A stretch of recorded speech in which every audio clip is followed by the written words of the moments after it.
Hey, everyone. Ah, Granny. You're back. So, no good news for me then? You saw right through me. The Traveler collected a lot of spirits, and I checked all of them one by one. None of them matches Leela's description. I figured. It was written all over your face. It's alright. I didn't exactly have high hopes for the needle in a haystack approach anyway. Leela's condition is still stable, but we're not really getting anywhere. Well, luckily, I made some progress on my end. Leela's parents told me that he made a new friend recently, and apparently he's been out of the house for days at a time. On one occasion, they secretly followed him and saw him and his friend tinkering around with something at a camp. Yeah, some guy who goes by the name Kokuchu, dressed in what looked like Inazuman attire. Is this really all I'll need, Mr. Kokuchu? Based on my studies of the ancient texts, hypersensitivity is usually treated with desensitization therapy. So, I figure there's no reason it shouldn't work in reverse. Now, for a poor chap like yourself with no sensitivity to spirits whatsoever, you'll have to completely immerse yourself in spiritually rich substances for this to be effective. I'm electing to name this approach hypersensitization therapy. Is it risky? You're the spirit duffer, not me. I'm sure you're more clued up than I am on the potential consequences of brute force clairvoyance. Ultimately, it's your decision. All right, but I do have one last question. What's in this for you? People like me obviously don't have much clout in this tribe, so it's not like I can offer you much in return. You think I'm looking for a reward? Oh, my good sir, take a look at my face. Isn't the answer written here clear as day? What? What's written there? Just a friendly guy who's happy to help. What? So some random guy from Inazuma just felt like helping Leela cure his spirit deafness? Hypersensitization therapy, huh? What a novel idea. Could that really work? Not on Leela by the looks of things. It's anything but novel. Our tribe used to offer it as a treatment once upon a time. But it was so fraught with risks and had such an abysmal success rate that it was eventually outlawed. As for this Kokuchu fellow, I'm sure he has his own agenda. He conveniently disappeared right after Leela got into this mess. Leela's parents gave me the address of the camp, so I went and checked it out. There were clear traces of spiritual energy. And also, look what I found. What's this? A broken shard, probably from a weapon or some sort of ceremonial implement. You feel that? It might look old, but it has extremely strong traces of spiritual energy. Leela must have used this as his medium. It would definitely explain how a spirit duffer like him was able to trigger a clairvoyant experience. Wait, there's something else. It feels so familiar. I think this is somehow connected to my ancient name. Connected how? Is it like a shard of an ancient name? No, more like... I think this item might have belonged to a previous bearer of my ancient name.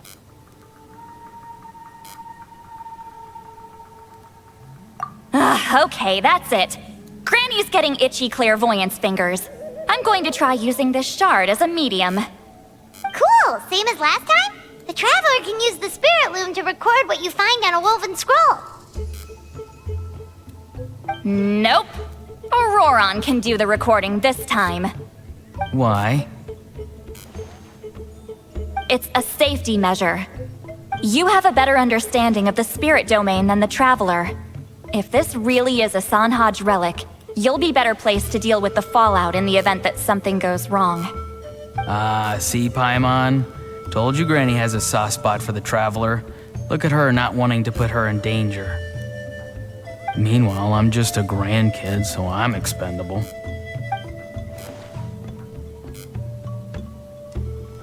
Hey, what are you blabbing on about?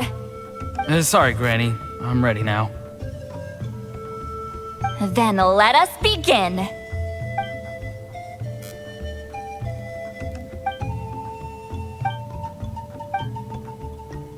Alright, what's on the scroll this time?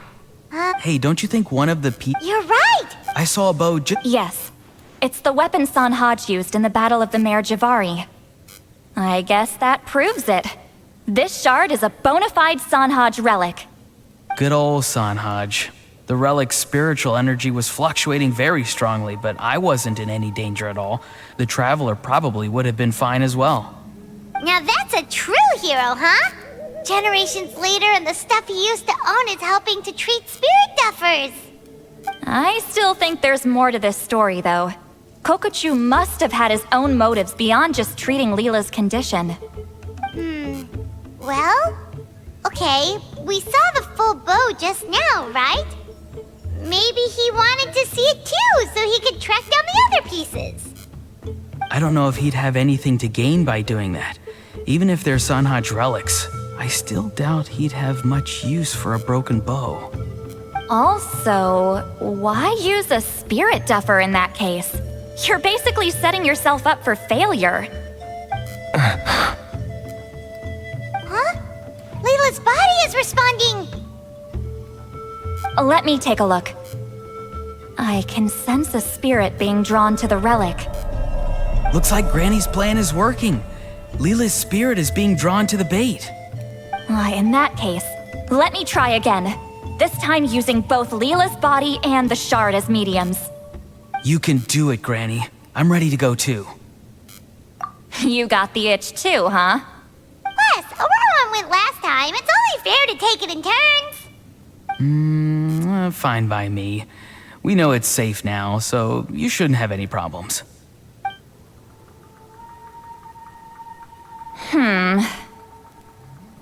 All right, if you insist. Be my guest. Just let me know when you're ready.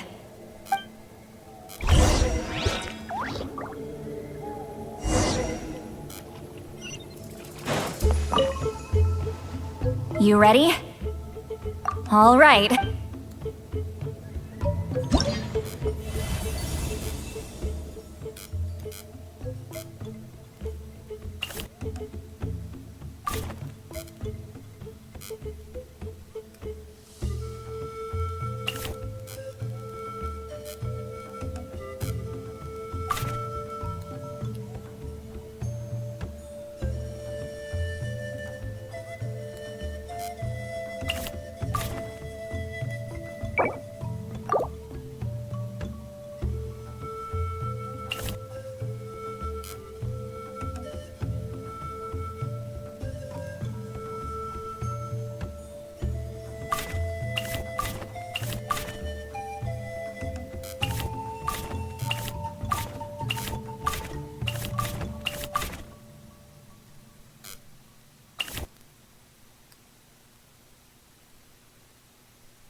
Another image has appeared.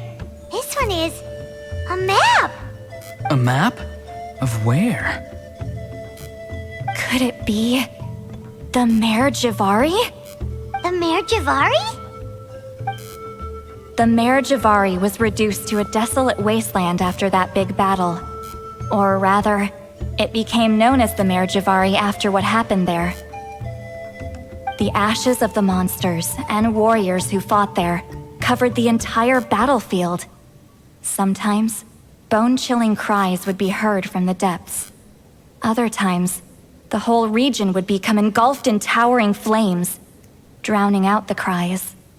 That place is full of untold dangers and mysteries. Over the centuries, the finest adventurers have tried to prove themselves by venturing in. Sadly, most ended up perishing there. That lasted up until around 20 or 30 years ago, when strange things started happening. People started speaking of an enormous dark creature the size of a mountain, roaming around inside the Mare Javari. And then, shortly after that, the whole region just completely disappeared. Nobody knows how, but that infamously ominous place just vanished from the face of the world. What? How the heck? I know, right? Anyway, if I'm not mistaken, the place indicated on this map is where it used to be before it disappeared.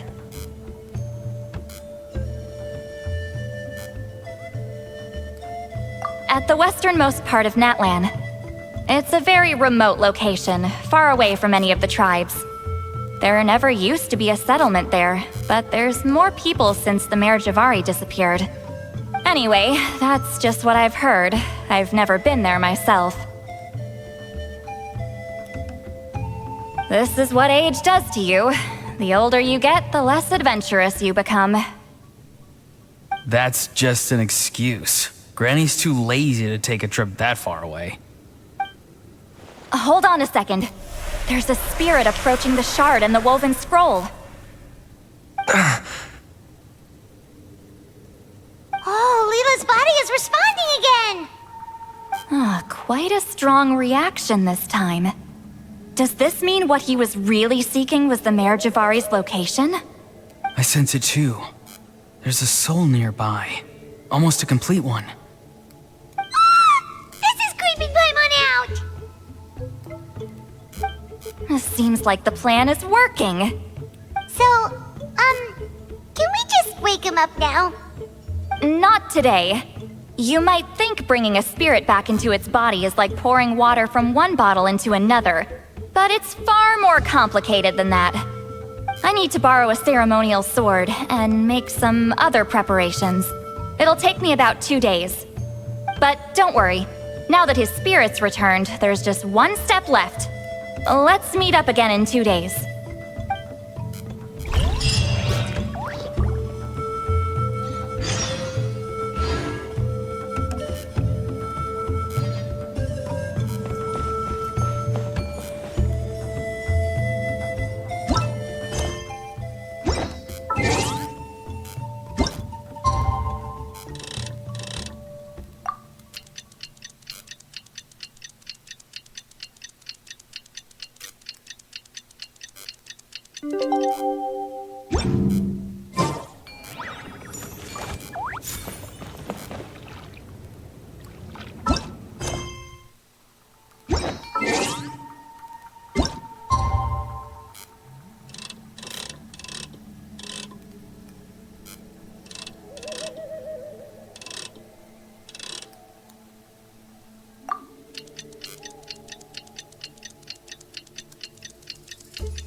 Greetings again, everyone. See, Lily, you're here! I got the ceremonial sword from the chief. It has a certain power that's needed in situations like this. you haven't forgotten what we're doing today, right? Of course not. We're gonna wake Leela up and then ask him just what the heck he was playing at. And I've prepared the rest of the tools for the ceremony per Granny's instructions. We've dotted all our I's and crossed all our T's, so today should go off without a hitch. Good work, kiddo. Then without further ado, let's get started.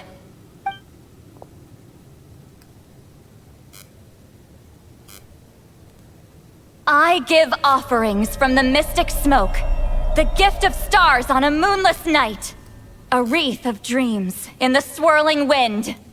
Glory be to the ruler of death. Fade, fade, fade. Thrice uttered and thrice repeated. Whoa! Is this one of her magic spells? This whole place suddenly got cold. What's happening? Keep your voice down. We mustn't disturb her. We, the children of the Priest King, swear to abide by the ancient pact and tear through the veil of the Night Realm. I am Seedlali. Hear my command. I am the Shepherd of Doomsday. I am Akul Batil. Oh, look! Leela's spirit is back. It's coming towards his body. I shall pierce the cloak of night with flintstone and banish all souls that do not belong to the land of the dead. Leela, obey my command and return to the land where the sun shines. Return to your own path. Did it work? Huh? Where am I? And who are you?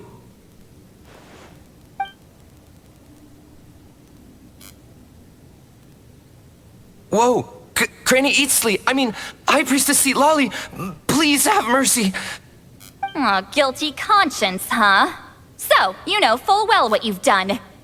Do you have any idea how close you were to never making it back?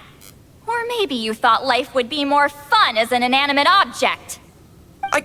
I'm sorry, I messed up, and I'll face the consequences. Oh, you sure about that? Then say goodbye to your parents. Tell them this. Goodbye, Mom and Dad. I've realized I enjoy life as an empty shell so much that I've decided to get Granny Eatsley to turn me into a stone statue, so I can stand guard over her house for the next 100 years. No, please! Please don't, I'm begging you. I'll never do this again, I promise. Thank you, High Priestess Seedlali. Thank you for rescuing me.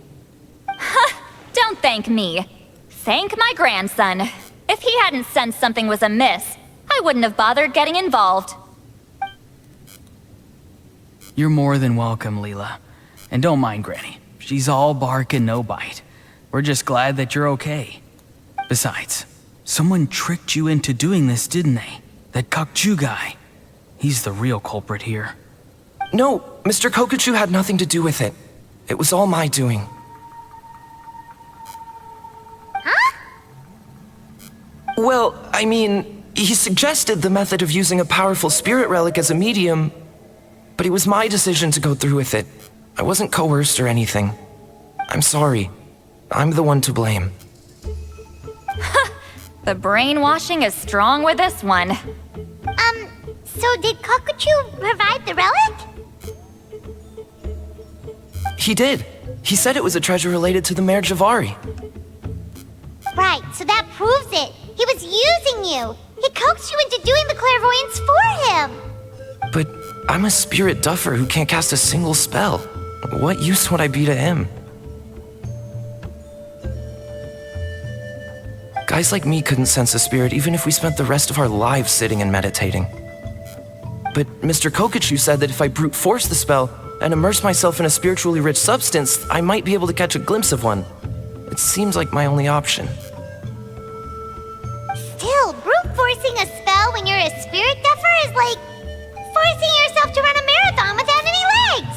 If it wasn't for Seedlali, you'd have been lost forever. I know, I'm sorry. It's just... everyone in this tribe is so amazingly talented, and then there's me. I just didn't want to be the odd one out anymore. I totally understand how you feel, Leela. Some seeds effortlessly grow into beautiful cabbages, while others struggle with all their might and never even sprout. Who knows why this is the way things are? Maybe that's just life. Life is full of things we can't change. I know saying this doesn't change anything either, but I hope it makes you feel a little better. Let's pause this discussion for now. We need to get you to Matla's for a checkup.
Okay, looking good. Seems like this guy got off lightly. Just make sure he eats when you get back. Phew, he must be starving. That's a relief. I've heard of cases where people's bodies started necrotizing after they spent too long meditating. What a horrifying thought! Anyway, Leela, even though we didn't know each other before all this, I'm still really glad that you're okay now. Well, maybe you don't know me, but I've heard all about you. The same goes for High Priestess Lali, the Traveler, and Paimon. I've heard all the stories. Huh? Even us? This might sound corny, but you're exactly the kind of people I've always dreamed of becoming. But it's clear to me now. That was just wishful thinking. Honestly, why'd I have to be born a spirit duffer? Nah, it's alright, really. I'm used to being useless by now. Thank you all for saving me. Auroron, I think you're right. It's just a fact of life. I promise I won't take another risk like this in the future. I've brought you more than enough trouble already. Aw, Leela. It's okay. There's no need to comfort me. Hey, you little rascal. What are you talking about? Look at me. Huh? What's wrong, High Priestess Lali? I said, look at me. Take a good hard look. Sense anything strange? Granny, what are you talking about? What do you think, Traveler? Another case of happy to help written on someone's face?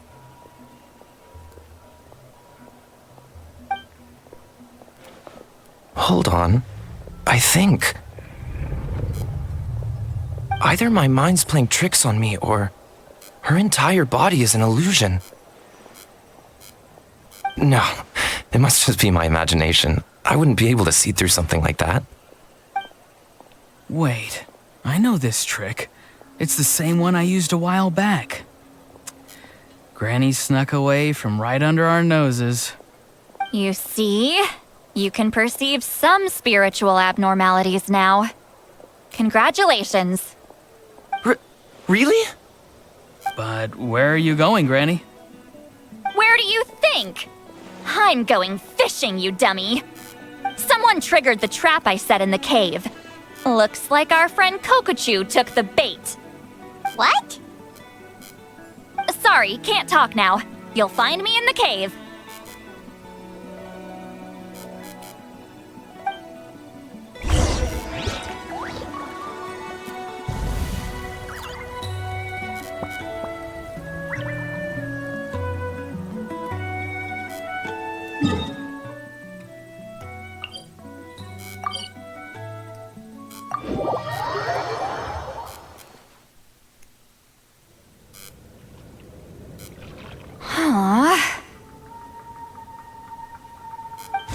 believe it.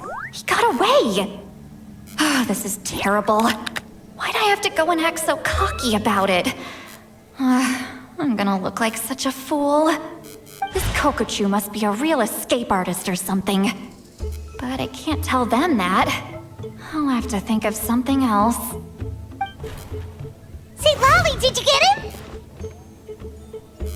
Given that she's the only person here, I'm guessing no. I thought I'd let him go, for now. But I left a mark on him.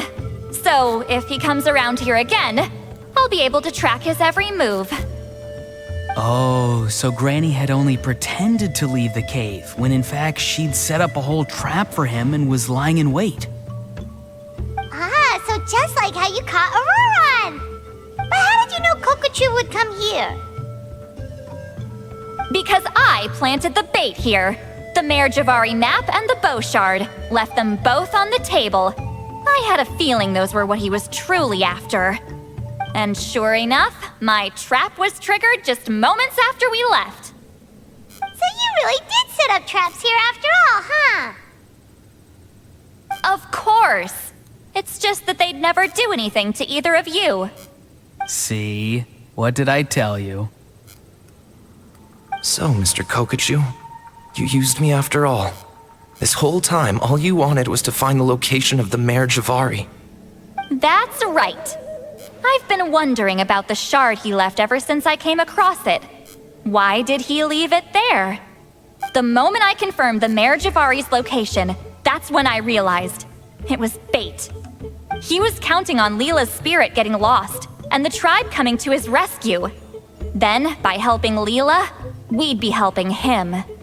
Oh, so he was fishing too! It was all a ploy to lure in an actual clairvoyant who could look into the shard for him. Yep. And somebody fell for it, hook, line, and sinker. I'm sorry. I took the bait. But so did Granny. The nerve! I only got involved because of you, you little scamp!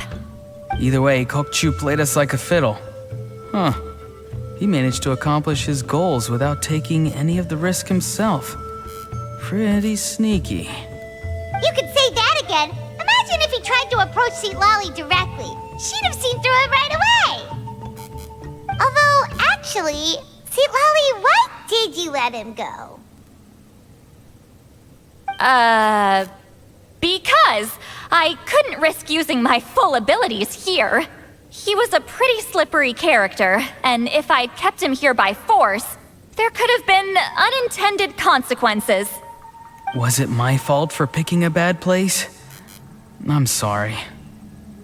I went looking for somewhere with a wealth of spiritual energy when I first decided to help Leela, and ended up choosing this mad sage's hideout. Mad Sage? Yeah, he's napping right behind that wall. We'd have a whole new situation on our hands if we woke him up. That's why I decided against using my full abilities. I do have some good news, though. I snatched the shard and map back before he bolted, so I may have restrained myself, but I certainly didn't let him walk all over me. That's great!